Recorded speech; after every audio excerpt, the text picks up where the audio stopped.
জীবনে যত লোক বাঁশ দিল, বাঁশ তো দিল, কিন্তু অরিজিনাল বাঁশটা কেউই দিল না। আর বাঁশ যা দিল তা কুঞ্চি বাদে দিল।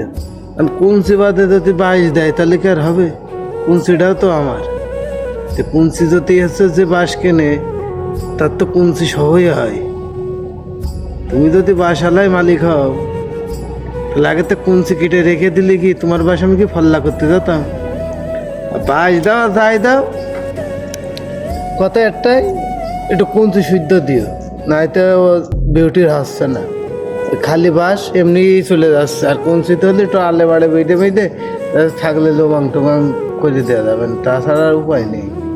যে অবস্থা দেখছি বিউটির, জহরুলি বসে বিউটি বলে 5.5 মণ ওজন হবে বলে লোকে বলতে, আমি বিশ্বাস করতাম না। তা আমি ফোনে ভিডিও কলে দেখেছি। ওরে বাবা বাবা বাবা,